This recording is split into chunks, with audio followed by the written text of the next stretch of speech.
तो ये सेशन सबका अच्छा रहा।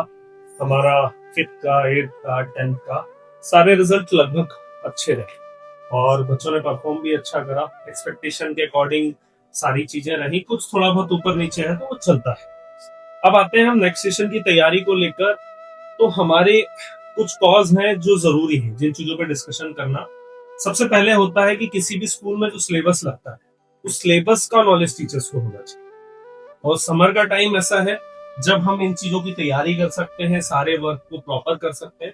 तो आप लोगों को अलाइन करना क्या है, हम सिलेबस लेंगे, सिलेबस के साथ हम प्लानर बनाएंगे, एनुअल प्लानर आपको मिल जाएगा। फिर उसके बाद अपने को सबसे जरूरी ये होता है कि टीचर्स अपना वर्क प्लान बनाए कि उसको कैसे करना है, किसी भी लेसन को किस तरीके से वो बच्चे को पढ़ाएगा, उसका इम्पैक्ट आएगा। आज कहीं ना कहीं जो पेरेंट्स हम पर ट्रस्ट कर रहे हैं या जो पेरेंट्स की पॉजिटिविटी हमारे स्कूल की तरफ है, आज सब ज्यादातर लोग SIS की तरफ जुड़ना चाहते हैं और हमारे पास पॉजिटिव रिस्पॉन्स भी है। चीजें हैं, थोड़ी बहुत कमियां सबके सिस्टम में है, वो हमारे साथ ही है। उन चीजों पर हम डिस्कशन करें और आगे बढ़ें। तो लेसन प्लान में आपको करना क्या है, प्रॉपर चीजों को लिस्ट आउट बनाए, कौन सी चीजें हमें कैसे करना है, कहाँ एक्टिविटीज की नीड है, कहाँ किन चीजों की नीड है। आज पेरेंट्स हमसे क्यों जुड़ रहा है, कोई बता सकता है क्या रीजंस है जिनके कारण पेरेंट्स हमारे सिस्टम से जुड़ा रहना चाहता है या जुड़ रहे हैं? एजुकेशन या टीचर्स हार्ड वर्क करता है, बच्चों को पूरा ध्यान देते हैं। एजुकेशन ठीक है, टीचर्स मेहनत कर रहे हैं। Anyone else? बच्चों को भी कुछ नई नई एक्टिविटीज भी हम लोग करवाते हैं, कुछ नया ढूंढ कर लाते हैं।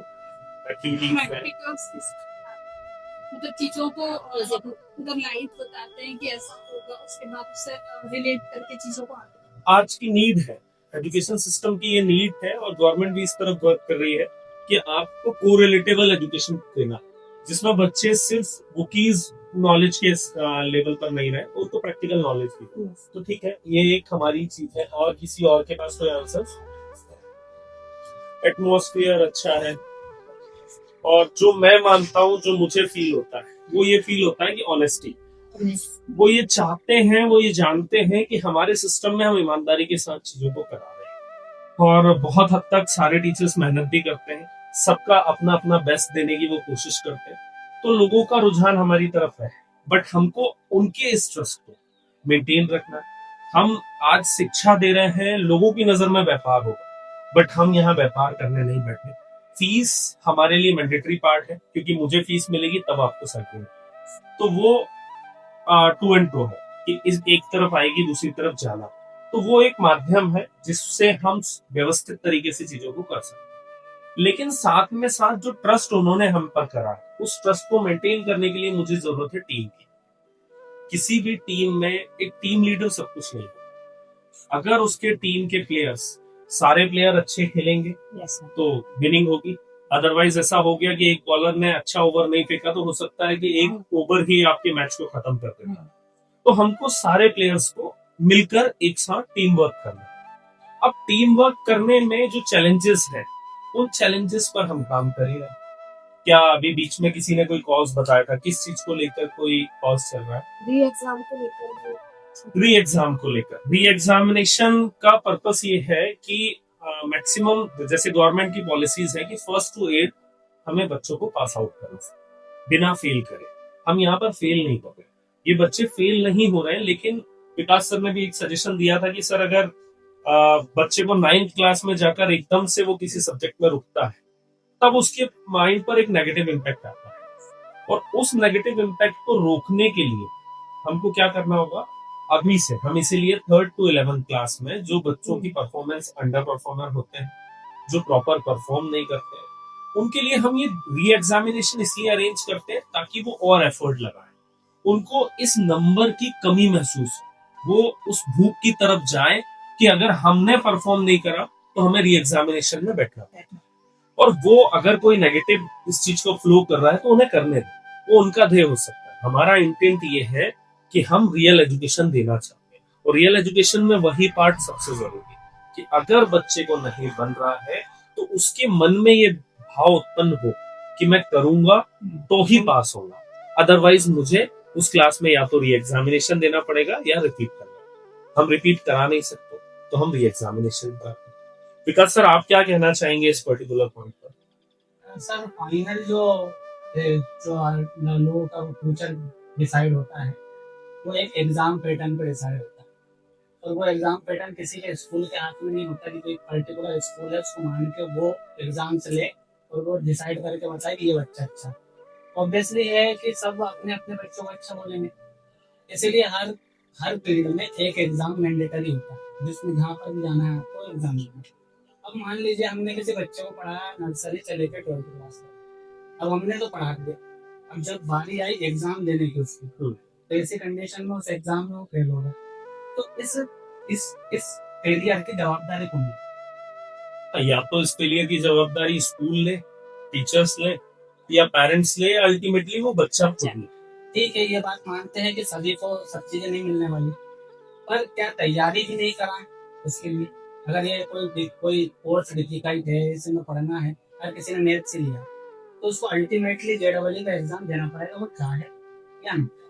हाँ, अल्टीमेट टास्क ये है कि अगर किसी को इंजीनियरिंग तरफ जाना है तो उसको जेडबलई देना है, और मेडिकल फील्ड में जाना है तो नीट देना है, सीए बनना है तो उसके अलग अलग एग्जाम्स हैं। तो कहीं ना कहीं बच्चे को कॉम्पिटिटिव एग्जाम में तो पार्ट लेना ही पड़ेगा। तो मेरा सवाल यही है कि क्या इसकी तैयारी नर्सरी से 12th तक अलग अलग होती?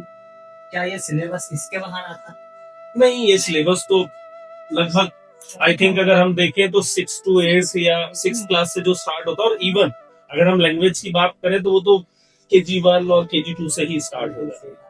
अब इससे दौरान तो फिर जब ये काम नहीं हो पाता कि स्कूल में पढ़ रहा बच्चा उस एग्जाम को क्लियर नहीं कर पाता, वो दूसरी जगह जाके ये कोशिश करता है कि मैं कहीं से अच्छी क्वालिटी की एजुकेशन लूं और उसके बेसिस पे एग्जाम को क्लियर करूं। हाँ, बड़ी बड़ी कोचिंग्स में एडमिशन लेना पड़ता है और फिर तैयारी करने के लिए कई बार ये होता है कि इवन बच्चे ड्रॉप भी लेते हैं। हाँ, तो अब ये परेशानी स्कूल के सिर पे आनी चाहिए। जब आप पूरे एक बच्चे को 6 घंटे स्कूल में बैठाते हो, 3 घंटे का होमवर्क देते हो और असिस्ट करने के लिए कोचिंग लगवाते हो, और इस बीच पूरा दिन निकालने के बाद वो सीख के 0 आता, तो इसमें किसकी जवाबदारी होनी चाहिए? कहीं ना कहीं स्कूल्स की होना चाहिए, और स्कूल्स को आगे आकर इन रिस्पॉन्सिबिलिटीज को लेना भी चाहिए, तो मेरा स्कूल प्लस पेरेंट्स। हाँ, सभी को लेना चाहिए। तो मेरा यही मानना है, मेरा यही कहना है कि अगर किसी को वीकनेस है तो उसकी वीकनेस आप पहले से क्यों नहीं बता सकते? इसी कॉज के कारण तो हमने री एग्जामिनेशन की पॉलिसी लाई। उस री एग्जामिनेशन को कुछ लोग अपने प्रचार का माध्यम बना रहे हैं, तो ठीक है, वो उनका इंटेंट है। मैंने पहले भी कहा है, हम प्रमोशन एक्टिविटी इसीलिए नहीं करते हैं, हम किसी भी स्कूल के बारे में नेगेटिव बात नहीं करते। सब अपने अपने स्तर पर अच्छा पढ़ाते हैं, सब अपने अपने स्तर पर मेहनत करते हैं। किसी का तरीका अलग होता है, किसी का ध्येय अलग हो सकता है। किसी का पर्पस शिक्षा हो, किसी का पर्पस खुद का डेवलपमेंट हो, किसी का पर्पस नाम।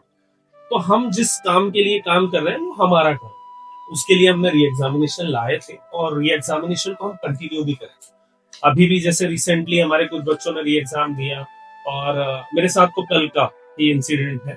जब एक बच्ची के पास मैं गया, मैंने उससे पूछा कि बेटा री एग्जाम आप दे रहे हो, कैसा फील हो रहा है? सर बोले बहुत गंदा फील हो रहा है। तो मैंने पूछा कि क्यों बुरा फील हो रहा है? तो बोले सर हमको ये क्लास में हम री एग्जाम दे रहे हैं। तो मैंने जब उससे बोला कि आप आज री एग्जाम दे रहे हैं, मान लीजिए यही आपका 12th का रिजल्ट हो और वहां आपका पेपर कोई रुक जाए, तब आप री एग्जाम दे रहे होते, वो ज्यादा नुकसानदायक है या ये वाला? तो बोले सर ये वाला ज्यादा ठीक है, अगर हम अभी परफॉर्म करके हमारी तैयारी कर लेंगे तो हो सकता है हमारा 12th बहुत अच्छा है। तो ऐसा नहीं है कि इन चीजों को लोग नेगेटिव ले रहे हैं, पॉजिटिव बच्चे भी समझ रहे हैं। पेरेंट्स भी आपके साथ पैरेलली सपोर्ट सिस्टम में बैठे हुए, और छोटी क्लासेस में आप लोग कोई भी वर्क देते हैं तो मुझे लगता है, और मैंने देखा भी है, कि पेरेंट्स कंप्लीटली उस चीज में इन्वॉल्व होते हैं। कुछ लोग छूट जाते होंगे, कुछ की अपनी मजबूरियां हैं, कुछ की अपनी लिमिटेशंस है, बट लोग साथ दे रहे हैं।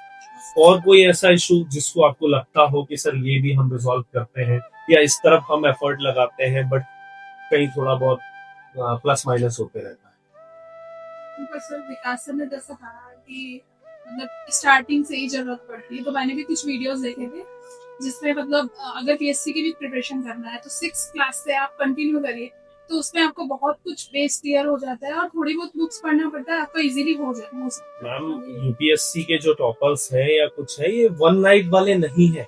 ऐसा नहीं होता है कि कोई मैजिक हो रहा है या कोई जादूगर वहां बैठा हुआ है। वही तो बच्चे का बेस क्लियर है तो वो सब बेस आपको क्लियर करना पड़ेगा। yes. और अगर हम जैसे नंबर्स की बात करते हैं, कई बच्चे ऐसे रहते हैं, सर हम याद कर लेते हैं, मैथ्स याद कर लेते हैं। मैथ्स को कैसे आप याद कर सकते हैं? साइंस को हम पूरा पूरा याद कर सकते हैं, कैसे याद कर सकते हैं? ये दोनों सब्जेक्ट प्रैक्टिकल सब्जेक्ट्स, अगर आपने प्रैक्टिकली इन चीजों को नहीं समझाया तो फिर याद करने के बाद नंबर और परसेंटेज तो अच्छे हो सकते हैं, बट अभी हम फील करते हैं कई बार, कोई बच्चा आया तो वो ये कहता है सर हमको याद करना सिखाया गया, हमको समझाया नहीं गया, तो ये गलती उसकी नहीं है। अब चूंकि वो बच्चा है तो ये रिस्पॉन्सिबिलिटी किसकी आ गई? स्कूल से। तो हम उस रिस्पॉन्सिबिलिटी को ले, एक दिन में नहीं समझ आएगा, टाइम लगेगा। जब किसी गड्ढे को खोदने में टाइम लगता है तो उसको भरने में भी टाइम लगता है। तो ठीक हम उन चीजों पर काम करें, और उन चीजों पर काम करेंगे तो कहीं ना कहीं पेरेंट्स का सपोर्ट सिस्टम है। हमको करना क्या होता है, असल में क्या हो रहा है सर कि टीचर्स या स्कूल्स अपने आप को अच्छा दिखाने के लिए, मैं ये बोलता हूँ, कई बार मैंने पेरेंट्स से भी डिस्कशन करा कि आप कंप्लेंट्स करिए, कंप्लेंट को कभी भी कोई टीचर नेगेटिव ना ले, क्योंकि कंप्लेंट ही एक वेपन है जो आपकी चीजों को अच्छा कर सकता है। हमने देखा होगा आप लोग किचन में नाइफ यूज करते हैं, नाइफ को आप कुछ दिन के लिए रख देंगे तो उसमें जंग आ जाती है और उसकी धार कम हो जाती है, लेकिन अगर आप सिंपल उससे सब्जी ही काट रहे हैं तो उसकी धार मेंटेन रहती है। वो रीजन क्या है कि कंसिस्टेंसी। अगर यहाँ पर भी हम कंसिस्टेंसी बनाए रखेंगे, कंप्लेंट्स हमारी आती रहेंगी तो हम उन पर काम करेंगे। काम करना गलत नहीं है, पेरेंट्स की चीजों को हम पॉजिटिव वे में ले, और ये अच्छी बात है कि पेरेंट्स आपकी चीजों को समझ रहे हैं, ऑब्जर्व कर रहे हैं, तब तो बात कर रहे हैं। अदरवाइज कई बार तो ये होता है कि पेरेंट्स हम मार्कशीट दे दें, जैसे हम क्वार्टरली हाफ ईयरली में आंसर शीट शो कर, आंसर शीट शो करने का पर्पस वही है कि आपके बच्चे ने एग्जैक्टली परफॉर्म क्या करा है, ये पेरेंट्स को पता तो हो। हम अगर एक मार्कशीट दे देते हैं, sir this is your child marksheet और ये उसका ए ग्रेड बना, A+ बना, 90% बना, कहाँ इसका स्टैंडर्ड, कहाँ ये मैंडेटरी? मैंडेटरी वो पार्ट है जहां एक पेरेंट्स को ये क्लियर हो कि मेरे बच्चे को ये आता है और वो उस बच्चे में रिफ्लेक्ट। इस बात को लेकर ये कंसर्न होता है कि जैसे अभी बहुत सारे पेरेंट्स हैं जो कि खेती बाड़ी से रिलेटेड है, और उनका मानना ये होता है कि सर हमको इंग्लिश समझ में नहीं आती, हमें मैथ्स या कुछ चीज़ें समझ में नहीं आती। तो हमारा सजेशन यहाँ से ये रहता है कि आपको समझ में आए या ना, आप कम से कम आधे घंटे का समय निकाल के ये तो पूछ सकते हैं दिन भर में कि आपने दिन भर में क्या पढ़ा, हमने क्या सीखा है। हमारी लास्ट चीजों में, लास्ट डिस्कशन में ये बात कही भी है कि पेरेंट्स अगर बच्चों के साथ सिर्फ बैठना स्टार्ट करें, पेरेंट्स को बहुत बड़ा रोल प्ले करना भी है। और देखिए हम उन चीजों को गलत भी नहीं बोल सकते, पेरेंट्स के लिए चीजें थोड़ी सी टफ ऐसी हो जाती हैं कि आज से पेरेंट्स और बच्चे के एज में लगभग 25 और 30 ईयर का गैप होता है।